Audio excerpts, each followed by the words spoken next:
You're alone right now, aren't you? Not physically, necessarily, but there's something inside you that knows what I'm talking about. That feeling that even when you're surrounded by people, laughing at the right moments, nodding at the appropriate times, there's a glass wall between you and everyone else. You can see them. They can see you. But nothing real passes through. And here's the part that keeps you awake at 3 in the morning. You've tried everything to fix it, haven't you? You've gone to parties. You've forced yourself to be social. You've downloaded the apps, sent the messages, made the plans. And still, the loneliness sits in your chest like a stone that gets heavier every single day.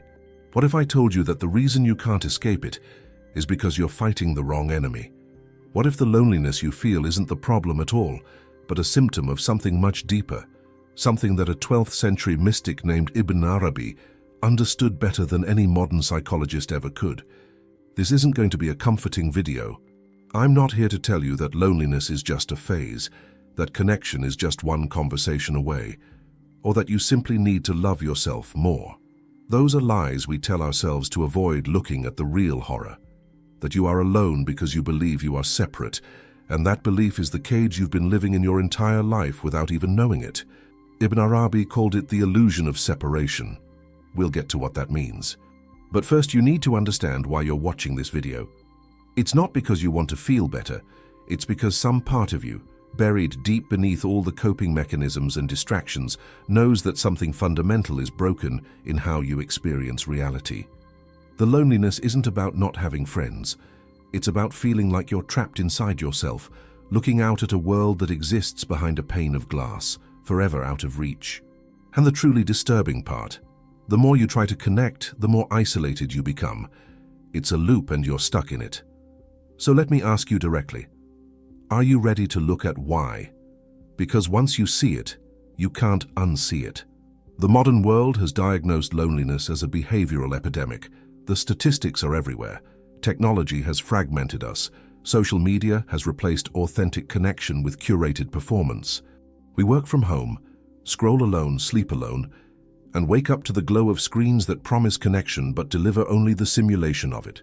The experts tell us that loneliness activates the same neural pathways as physical pain, that it increases vigilance for social threats, that it creates a self-fulfilling prophecy where lonely people expect rejection and therefore behave in ways that guarantee it. They're not wrong, but they're missing the point entirely. Because here's what they don't tell you. The loneliness you feel isn't caused by a lack of connection. It's caused by a fundamental misunderstanding of what you are. You think you're a separate self, an isolated consciousness locked inside a body, navigating a world of other separate selves, trying desperately to bridge the gap between you and them. And as long as you believe that, no amount of social interaction will ever be enough. You'll always feel alone because you're operating from a framework that makes aloneness inevitable. This is where Ibn Arabi enters, not as a solution, but as a surgical blade that cuts through the illusion you've been living in. Ibn Arabi was a Sufi mystic who lived in the 12th and 13th centuries, and his central teaching revolved around a concept called wahdat al-wujud, which translates to the unity of being. What does that mean?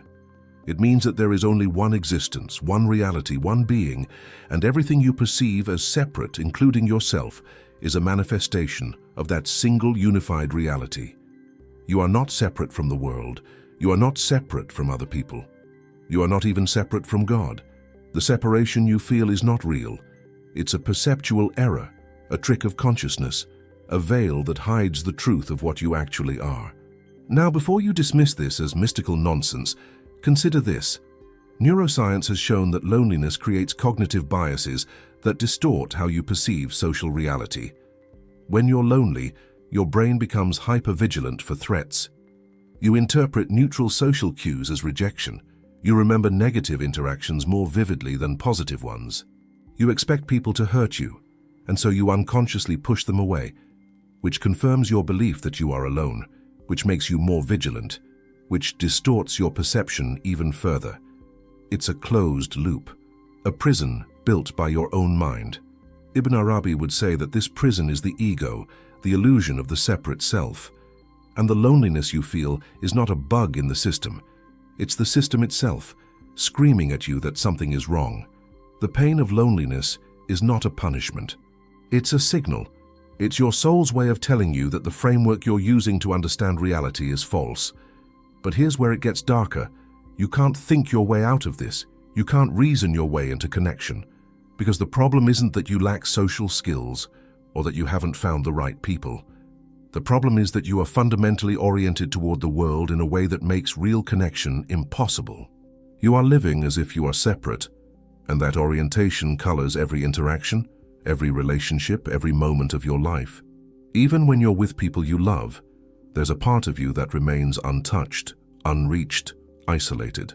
Ibn Arabi teaches that the constriction you feel, the tightness in your chest, the suffocating weight of loneliness, is a necessary stage in spiritual awakening. He references a Quranic verse, "So whosoever God wills to guide, he opens up their heart to surrender.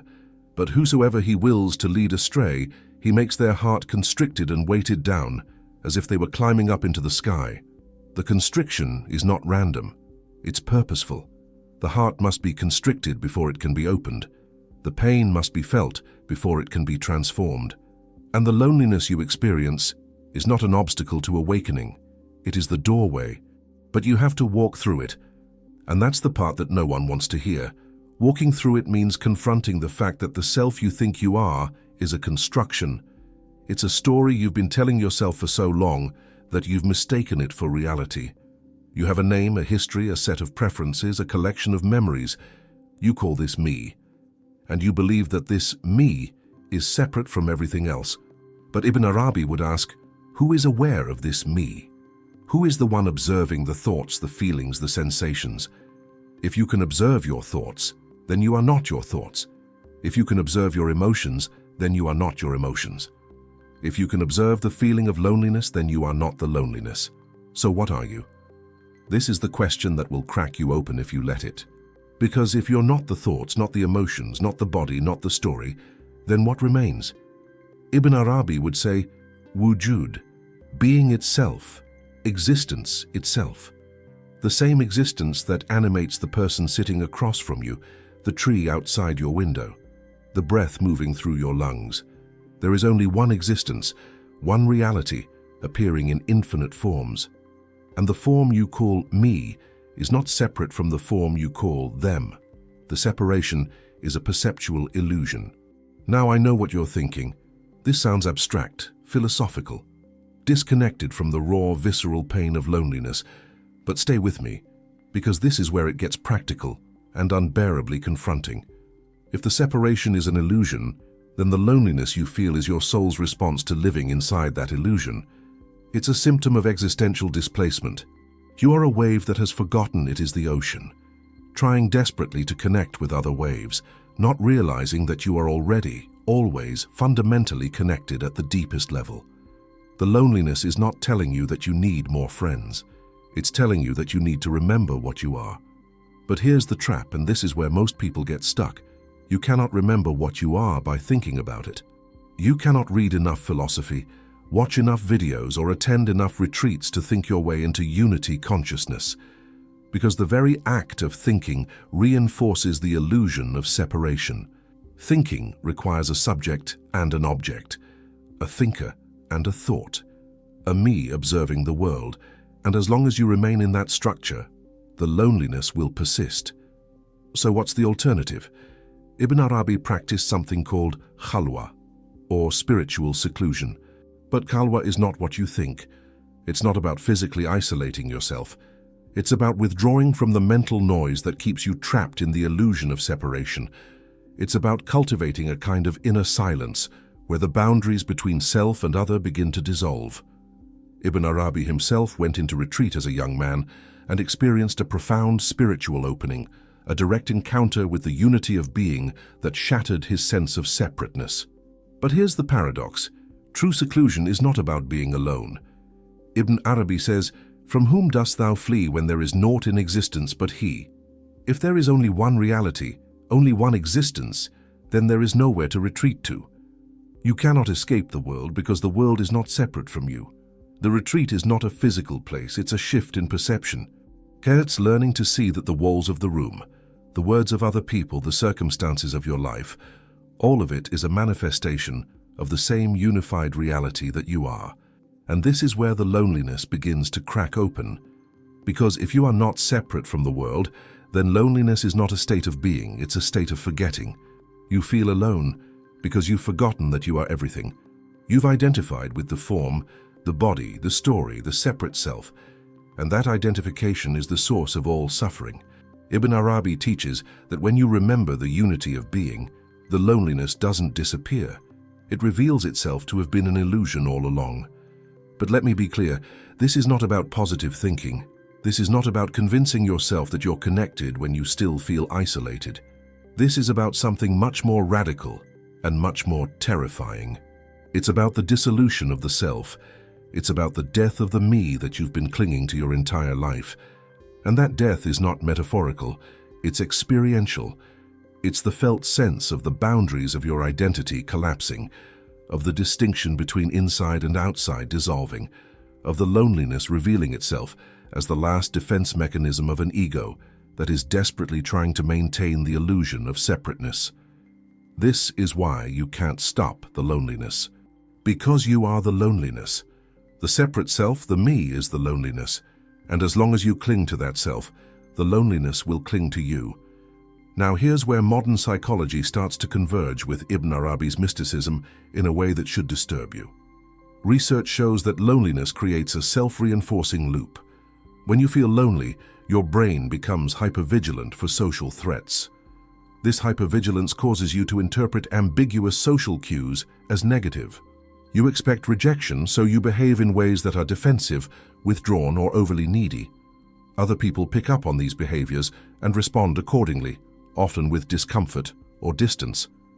This confirms your belief that you are alone, which intensifies the loneliness, which increases the hypervigilance, and the loop continues.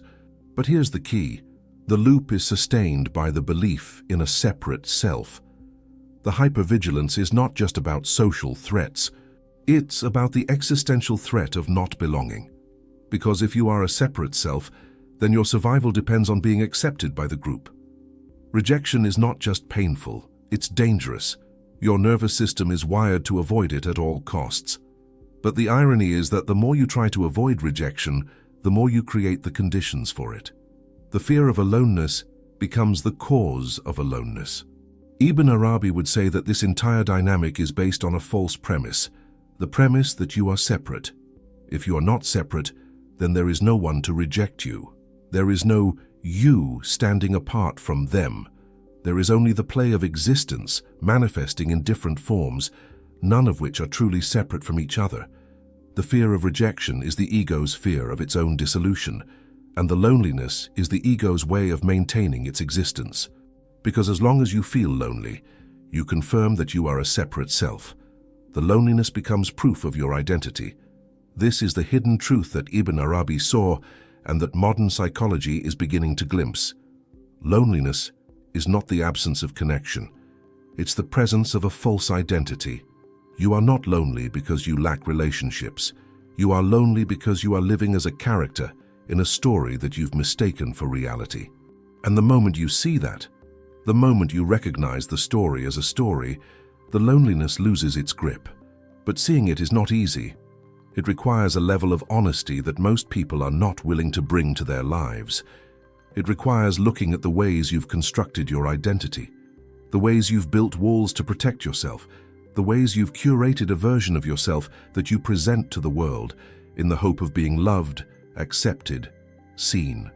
And it requires recognizing that all of it, the walls, the persona, the hope for acceptance, is part of the mechanism that keeps you trapped in loneliness.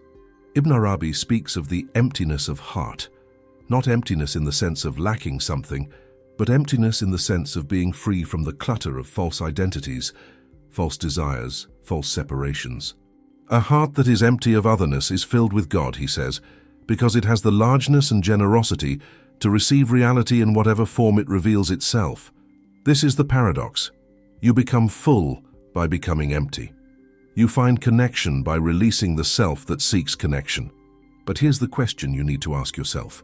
Are you willing to do that? Are you willing to let go of the self that feels lonely? Because if you're not, then all the self-help books, All the therapy sessions, all the social strategies in the world will only reinforce the prison you're trying to escape from. Let me describe what happens when you start to see through the illusion. At first, it's disorienting. You begin to notice the ways you perform for others, the ways you monitor your own behavior, the ways you calculate whether someone likes you or not. You see the neediness, the defensiveness, the fear. And it's uncomfortable because you realize that much of what you call me is just a collection of reactive patterns designed to avoid the pain of feeling separate. But as you continue to watch, something shifts. The patterns start to lose their power. You notice a thought like, "They don't like me," and instead of identifying with it, you see it as a thought, just a thought. Not the truth, not reality. Just a mental event arising and passing away. And in that space between the thought and your identification with it, something else becomes visible. A kind of awareness that is not personal, not separate, not yours or mine. Just awareness itself, presence itself, being itself. And in that awareness, there is no loneliness. Not because you've connected with someone, but because the one who could be lonely has dissolved. There is still sensation, still emotion, still interaction with others. But the quality of it is different. There's no longer a me in here relating to a you out there. There's just relating, just being, just the flow of existence manifesting as this conversation, this moment, this breath. Ibn Arabi calls this the station of the heart's opening. But it's not an achievement. It's not something you attain. It's what's revealed when the constriction falls away. And the constriction falls away not through effort, but through seeing, through recognizing that the separate self, the lonely self, was never real to begin with. Now, I need to address something important. There are people who will hear this teaching and use it to bypass their pain. They'll say, "If loneliness is an illusion, then I don't need to do anything about it. I'll just meditate on unity consciousness and wait for it to dissolve." This is spiritual bypassing, and it's a trap. The loneliness is real in the sense that it's a felt experience. It's causing real suffering, and that suffering needs to be acknowledged, not dismissed. Ibn Arabi is not saying that you should ignore your pain. He's saying that pain is a teacher. The constriction of the heart is not something to escape from. It's something to move through. The loneliness is pointing you toward the truth, but you have to be willing to feel it fully, to sit with it, to let it reveal what it's trying to show you. If you bypass the pain, you miss the lesson. And the lesson is this: the loneliness is not happening to you. The loneliness is you. It's the separate self trying to maintain its existence by creating the illusion of something missing, something wrong, something that needs to be fixed. And here's the really hard part. You cannot fix it. Not in the way you think. You cannot make the loneliness go away by finding the right person, the right community, the right relationship. Because as long as you are operating from the framework of separation, every connection will be haunted by the fear of loss, the fear of rejection, the fear of being alone again. The loneliness will always be there, lurking beneath the surface, waiting for the next moment when you're by yourself, and the silence becomes unbearable. But what you can do is change the framework. You can stop believing the story that you are separate. You can start to see that the boundaries you've drawn between self and other, inside and outside, are arbitrary.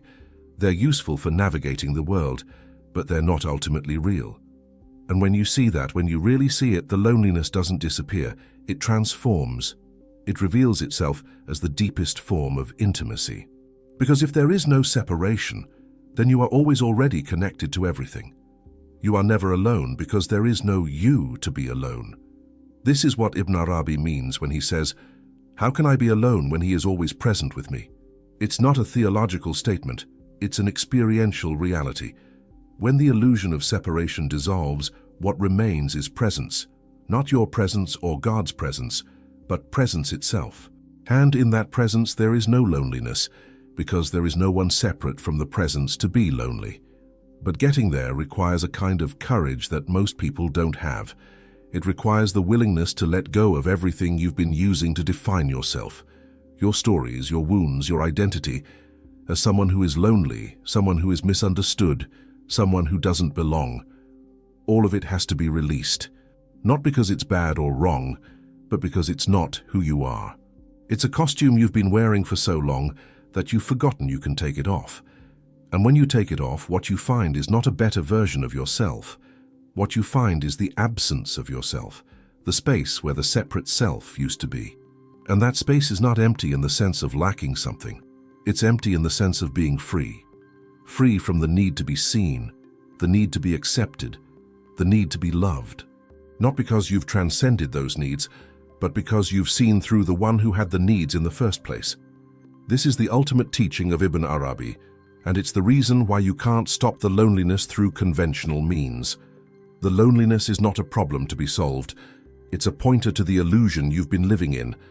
And the moment you see the illusion for what it is, the loneliness loses its power. Not because it disappears, but because you stop being the one who is lonely. Let me give you a concrete example of what this looks like in practice. You're at a social gathering. Everyone is talking, laughing, engaging with each other, and you're there, but you feel separate. You're watching yourself perform, trying to say the right things, wondering if people like you. The loneliness is there, underneath everything, a constant background noise. This is the familiar experience. Now imagine the same situation, but with a shift in perception. You're still at the gathering, people are still talking, but instead of watching yourself perform, you're just present.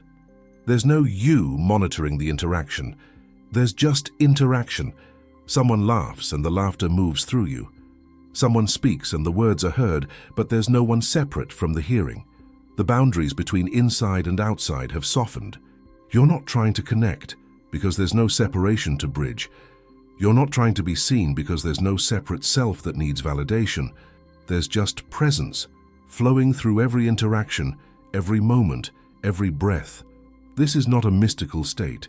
It's not something rare or special. It's the natural state of being that becomes accessible when you stop reinforcing the illusion of separation. And the surprising thing is that when you're in this state, people respond differently to you. Because you're not radiating neediness or defensiveness. You're not trying to take something from the interaction. You're just present. And presence is magnetic. Not because it's trying to be, but because it's the absence of the trying itself. But here's the catch. You cannot enter this state by trying to enter it, because the one who tries is the separate self, and the separate self is the problem. You cannot think your way into non-separation. You cannot perform your way into presence. The only way in is through seeing, through recognizing, moment by moment, the ways you create the illusion of separation, the ways you contract, defend, perform, withdraw. And in the seeing, without judgment, without trying to change anything, the patterns begin to loosen their grip. Ibn Arabi spent his life teaching this, but he also warned against the trap of thinking that spiritual seclusion or mystical experiences are the goal. He said that some people retreat from the world thinking they are fleeing to God, but they are really just fleeing from themselves. They are trying to escape the discomfort of social interaction, the messiness of relationships, the pain of feeling separate. But this is not true seclusion. True seclusion is not about leaving the world. It's about seeing the world as it is, a manifestation of the same unified reality that you are. This is why loneliness persists even in solitude. You can remove yourself from all social contact, retreat to a cabin in the woods, meditate for hours every day, and still feel the ache of loneliness. Because the loneliness is not caused by the presence or absence of other people, it's caused by the belief in separation, and that belief travels with you wherever you go. The real work then is not about managing your loneliness. It's not about finding strategies to cope with it or techniques to overcome it. The real work is about investigating the one who is lonely. Who is the I that feels alone? Where is it located? What is its substance? If you look closely, really look, you'll find that it's not a thing.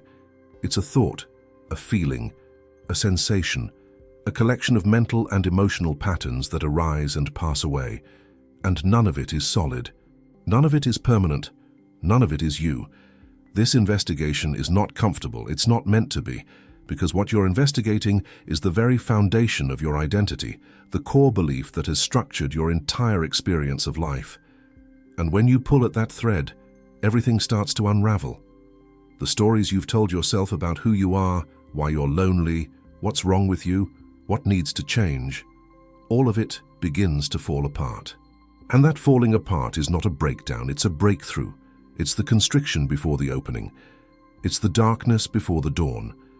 But you have to be willing to stay in the darkness. This is where most people turn back. The discomfort becomes too much.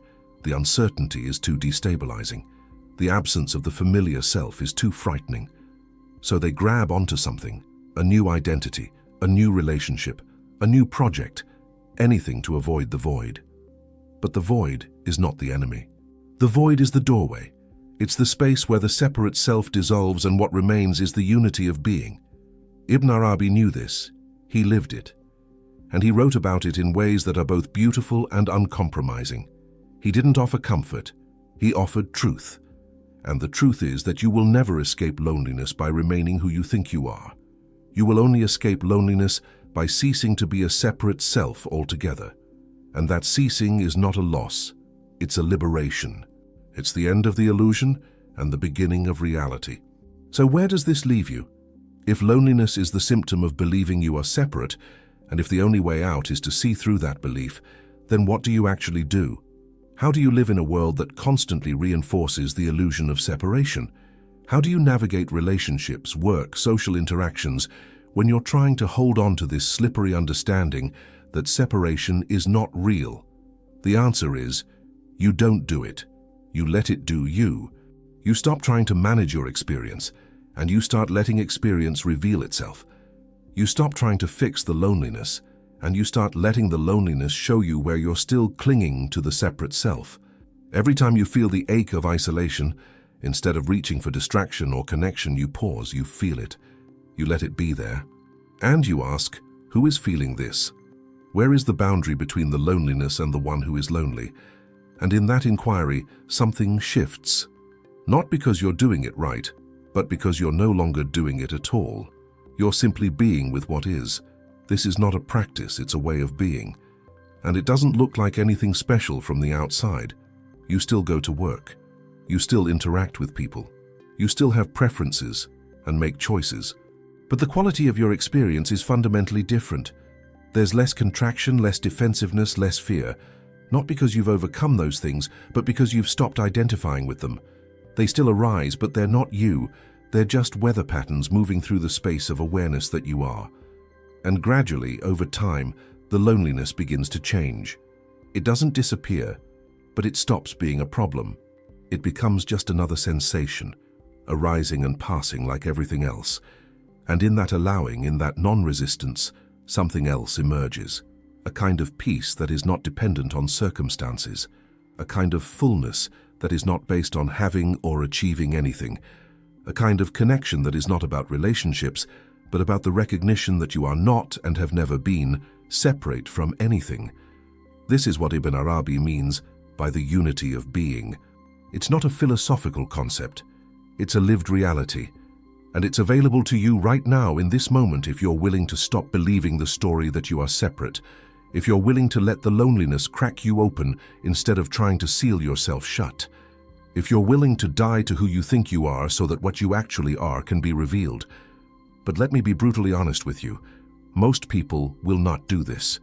Most people will watch this video, feel a momentary resonance, and then go right back to trying to manage their loneliness through the usual means. They'll swipe right, sign up for a class, force themselves to be more social, or numb themselves with work, substances, or entertainment. And none of it will touch the core of the issue. The loneliness will persist because the belief in separation will persist. And that's okay. There's no judgment in that. The illusion of separation is powerful, deeply ingrained and constantly reinforced by the world around you. It takes a rare kind of desperation to be willing to question it. You have to be so tired of suffering, so exhausted by the endless cycle of seeking and not finding, that you're willing to risk everything, including your sense of self, for the possibility of freedom. If you're at that point, then Ibn Arabi's teaching is for you. Not as a comfort, but as a map. A map that shows you that the territory you've been navigating is not real, that the boundaries you've been respecting are arbitrary, that the loneliness you've been feeling is the soul's cry for you to wake up from the dream of separation. And if you're not at that point yet, if you're still hoping that the right person or the right circumstance will finally make the loneliness go away, then this teaching will remain abstract. Interesting, perhaps, but ultimately irrelevant to your life. Because you can't think your way into unity consciousness. You can only experience it. And you can only experience it by letting go of the one who wants to experience it. This is the paradox at the heart of Ibn Arabi's teaching. The one who seeks liberation is the obstacle to liberation. The one who feels lonely is the loneliness. And the moment you see that, really see it, the whole structure collapses. Not into nihilism or despair, but into a kind of lightness, a kind of freedom, a kind of peace that is not about fixing anything, but about recognizing that there was never anything broken to begin with. The loneliness was never the problem. The problem was believing that the loneliness meant something was wrong with you, that you were lacking something, that you needed to be different than you are. But you are not lacking anything. You are not broken. You are not separate. You are the unified reality, appearing as this particular form in this particular moment, experiencing this particular sensation called loneliness. And that's it. There's nothing to fix. There's nothing to achieve. There's only what is, exactly as it is. And when you rest in that understanding, even for a moment, the loneliness reveals its secret. It was never about being alone. It was always about remembering that you are everything. That you are the ocean pretending to be a wave, the sky pretending to be a cloud, the infinite pretending to be finite. And the pretending is not wrong. It's the play of existence. It's the dance of form and emptiness. It's the way the one becomes the many, and the many return to the one. But the play is only liberating if you know it's a play. If you forget, if you take the form to be the totality, if you believe the wave is separate from the ocean, then you suffer. You feel lonely. You feel incomplete. You spend your life searching for something that you already are. And that searching is the loneliness. It's the wave trying to get back to the ocean, not realizing that it never left. So the invitation is simple, though not easy. Stop searching. Stop trying to fix the loneliness. Stop trying to become someone who is not lonely. Just be with the loneliness. Feel it fully. Let it be there without trying to change it. And in that allowing, in that radical acceptance of what is, the boundaries begin to soften. The separation begins to dissolve.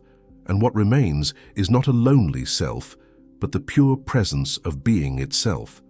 This is the hidden truth behind your pain, according to Ibn Arabi.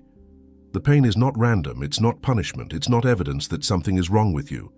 It's a signal, it's a doorway. It's the universe's way of saying, you are more than this, you are more than the story, you are more than the separate self, and the loneliness will persist until you remember what you are. But remembering is not a mental act. It's not about acquiring new knowledge or adopting new beliefs. It's about seeing through the illusion that has been obscuring the truth. And that seeing happens in moments, brief, fleeting moments when the mind quiets, when the defenses drop, when you're so present that there's no longer a you being present. Just presence, just being, just this. And in those moments you realize that you've never been alone, that loneliness was a misinterpretation of the most profound intimacy. Because if there is no separation, then you are intimately connected to everything, all the time. Not in a sentimental way, but in a fundamental way. The same existence that is breathing you is breathing everyone else. The same awareness that is aware of your thoughts is aware of everyone else's thoughts. There is only one awareness, one existence appearing as many, and you are that.